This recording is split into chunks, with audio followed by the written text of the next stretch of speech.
Hello, hello, hello. Hey, you guys. Thanks for tuning in. Come on in. Come on in. Like, share, tell a friend. Come on in. Super T is on for 15 minutes of inspiration. I pray that you guys are inspired by these videos. I really love making them, and I really like to hear from you guys. Thank you so much for sending me inboxes and messengering me and letting me know how much you guys are in liking these videos. It really does my heart good. Thank you guys for telling me that I am inspiring you and that you're learning something. So that inspires me that I'm inspiring you.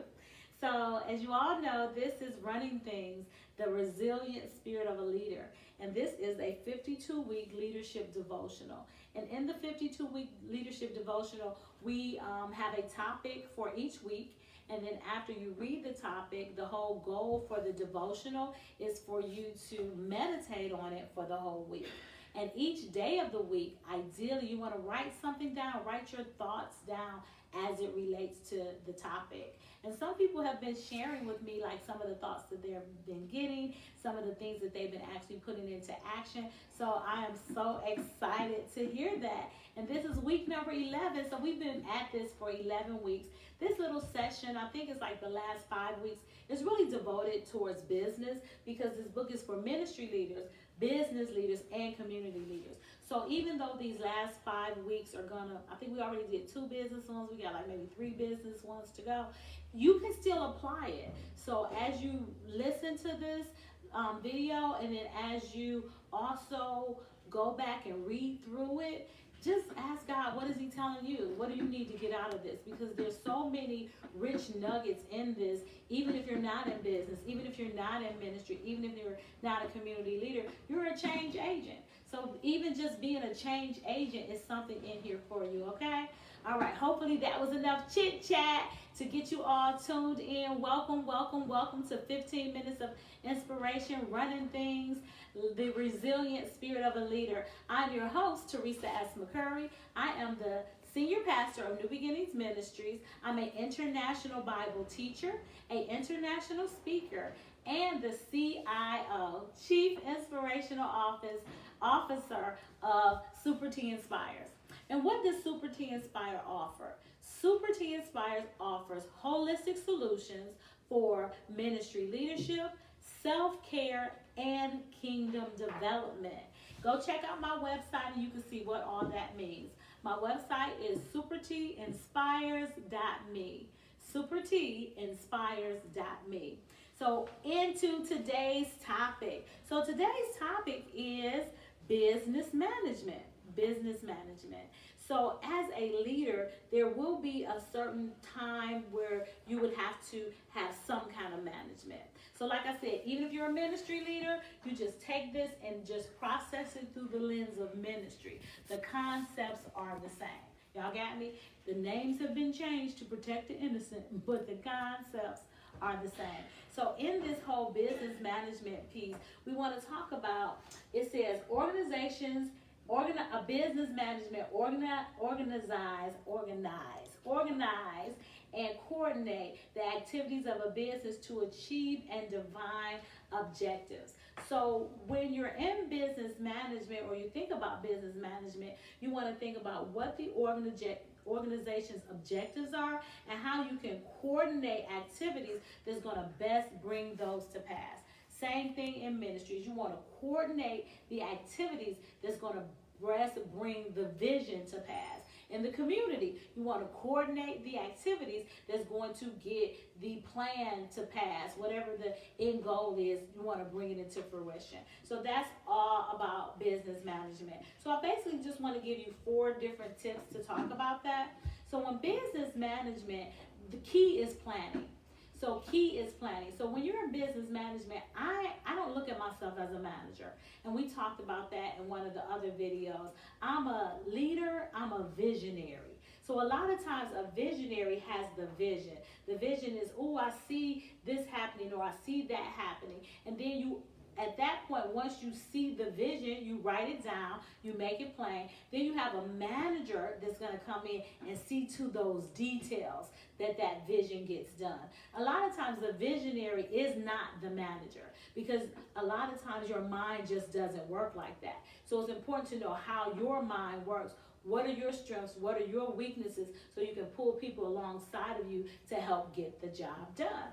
So as business management, a business manager or a manager, period, helps with the planning. You want to plan out. This is what we plan to do. This is what we expect. This is what we want to see. These are the numbers that we want to make. This is how many people we want to train. All of that is part of the management. So then once you're planning out whatever it is that you're overseeing, then you want to organize it. In organizing, you want to say, okay, this is the first thing that we should do, the second thing, the third, and the fourth. A lot of times people come in and they jump to number 5, and you haven't done 1, 2, 3, and 4 yet. So before you get to number 5, you want to think about what 1, 2, 3, and 4 is. And then while you're working at number 5, you want to project what 6, 7, 8, 9, 10 is going to be. So all that is part of organizing. So first we're going to plan, then we're going to organize, then we want to give it all direction. What does the direction look like? What does the trajectory of this plan look like? How are we going to execute the plan? And that's when you get to writing things down and say, okay, when this moves like this got to move like that, and that got to move like that, to have everything in place as it relates to your business planning. And then once you have all of that in place, then you need like a project manager that's going to control all these resources and make sure the moving parts are moving in the direction that they need to be moving. So when you're doing business management and you have all of this going over here, the controlling the resources, the planning, the organizing, the directing, somebody needs to be overseeing all of that. So let's imagine that we have a pie. And in this pie, this chunk of the pie is the planning. This chunk of the pie is the organizing. This chunk of the pie is the directing. But then you have this whole piece of pie. So once you have the whole piece of pie, you have to look at the parts and see how they connect. What has to be done before we can move to the next thing? And in business management, that will help you to be able to think that all the way through. Okay, if I stop doing this, who's going to be affected by that? And then what else do I need to have in place that's going to help us continue to move forward in a positive manner, something that's going to be beneficial to the business, to the ministry, to the organization.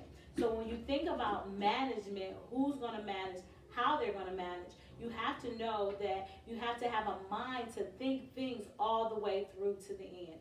You can have a great idea, but if you haven't is that a word? Thunk. If you haven't thought about it, if you haven't thought about it all the way to the end, see, when you go around young people, you be saying all kinds of stuff. That's ebonics.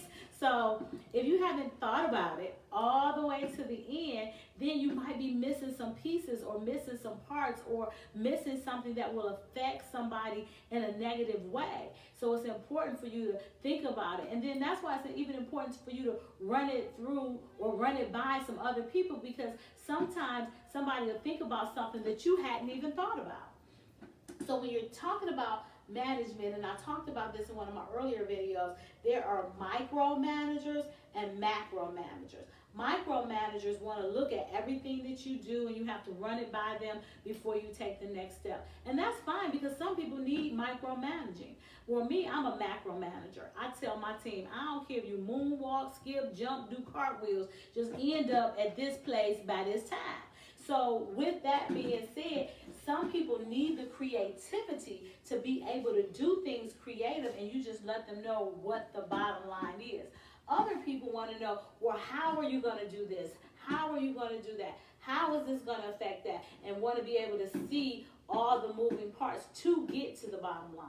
So as a visionary, as a leader, you need to know what your strengths and weaknesses are as you're dealing with business management, and as you're managing your business, managing your organization, and managing your ministry. And whatever you see that you are not tight at, you bring somebody in that's tight in that area so that the ministry, the business, the organization can operate in excellence. It reminds me of in the Bible. Remember in the Bible when Moses, his father-in-law, Jethro, seen that Moses was trying to manage all the people and try to have his hands on everything they was doing, and it was wearing him out. It was wearing him out.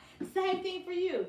As a leader, you need to be able to appoint people to oversee various things, because if you try to have your hands on every single thing, it will wear you out. And then with that, with your management, you need to think about what is it that I need to know and what is it that I can reassign.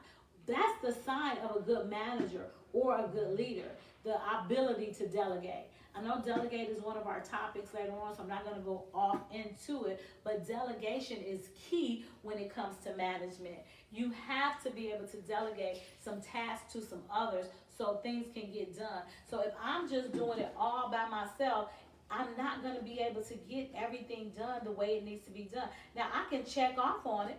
I can sign off on it. It can come across my desk and I can give it my stamp of approval. I can put my eyes on it and say, yeah, I think this is good. Let's go with that. But then that task, that assignment is assigned to somebody else. I don't have to see it all the way through the end. And that's a sign of a good leader. That's the sign of a good manager. When you have the ability to be able to delegate to others and give them the power, you empower them. Oh, I'm going to say that again. I'm feeling something. Ooh, Lord. You empower them to do what it is that they need to do that's going to help the vision get to where it needs to be. So hopefully you guys learned something today. I know that when I'm going through this and I'm on the business part, I get super excited. I think I told y'all that already. And some people may look at it as boring, but it's necessary. It's necessary that you understand how the business part of your ministry works, how the business part of your business works, how the business part of your community, your organization works, because that's the foundation. And if you don't build on a firm foundation, what happens? It will crumble. So you want to build on a firm foundation so you can be successful at whatever it is that you're doing. Again, I want to say thank you so much for reaching out to me and telling me how much you've been enjoying these. We're on week number 11? Week number 11 today. So week number 11, continue to let me know how much you enjoy it. I enjoy you telling me how much you enjoy it. And I'm so inspired by all the comments that you guys leave. I'm inspired when you all share it with your friends. Thank you so much for purchasing the book. I appreciate that, and working through it with an accountability partner so you all can be on the same page. And that's all I want to say is thank you. Again, I am Teresa S. McCurry, the Senior Pastor of New Beginnings Ministries. I'm also the CIO, Chief Inspirational Officer of Inspire Me Incorporated. And what Inspire Me Incorporated offers is holistic solutions for ministry leadership, self-care, and kingdom development. If you're interested in any of the products or services that I offer, please go to my website, supertinspires.me. supertinspires.me. And I also offer group coaching, group discipleship for leaders. So I offer group coaching, group discipleships for leaders. If you're interested in being a part of that, you can also go in and register on my website. Yes, it's a fee to go along with that coaching. And I also offer what I call prophetic productivity accountability. Prophetic productivity accountability. So if you're a leader and you just need a little help, a little guidance, somebody to help you along the way, I am your girl. I'm the one that you can call to help you with that process. So if you need some help that way, I'm available to you as well. My time is up, and I want to thank you guys for yours. I appreciate you tuning in. Give me some hearts, give me some hearts, give me some hearts to let me know that you really enjoyed this. And I will see you next week. What time? 2 o'clock. What channel? Facebook Live. All right. Have a great day. Bye-bye.